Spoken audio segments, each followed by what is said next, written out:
Welcome back to Math's Easy, step by step. In this part 76 video, we're going to go over the stop and pause problem number 4.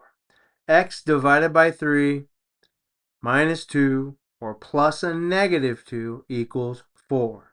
So I want to get X all by itself. What's the very first thing I should do?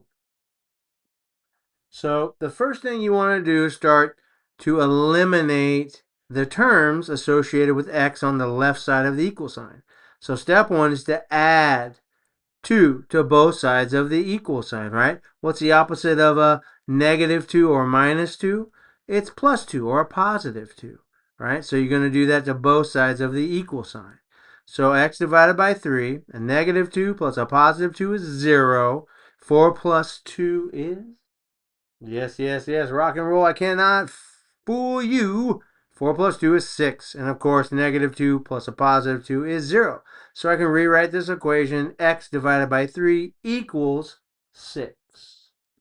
All right, so X divided by 3 equals 6. Now, if you've been watching my videos from part 1 all the way through, then you understand this value, X represents a real number, right? And you know this is X divided by 3. So what real number divided by 3 would give me 6? So here you're getting a little bit closer in understanding the value of X, or guessing and checking the value of X. If X was 18 and it was divided by 3, what would you get? All right, so if you're still struggling in seeing what X represents as far as a real number, then we're going to move to step 2, and we're going to do the opposite. What's the opposite of dividing 3?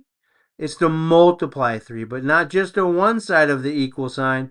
We got to multiply 3 to both sides of the equal sign. Okay, so 3 times 1 is 3x.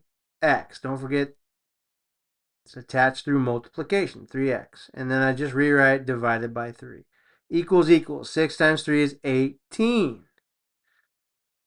Anything over itself, 3 over 3, x over x, y over y, z over z, 100 over 100. Anything over itself is equal to, anything over itself is equal to 1. So there's an invisible 1 in front of that x value.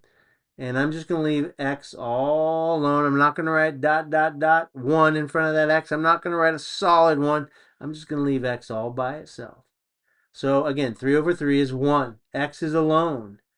X equals what? 18. Now let's go back and see if I substituted the value of x just a moment ago, if it's going to be a little bit easier to see how you could find that value of x now that you know x is equal to 18.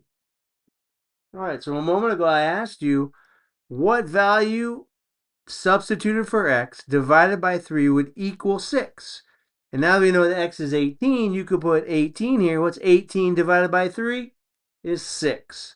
So that's how you would check your answer on a one-step equation. But since this is a two-step equation, let's go back to the original problem and take a look there. Okay, so here's the original problem, number 4. We know now x is equal to 18. So I could substitute 18 here for x. What's 18 divided by 3? 18 divided by 3 is 6. What's 6 minus 2? 4. Does 4 equal 4? 4 equals 4. That is totally correct. Now you know that x has got to equal 18. So that's a quick reference to check your answers using one-step and two-step equations. Hey, math is easy. Take it step by step. If I've helped you, please help me to help others. Like, follow, share, and subscribe. Thank you for your time.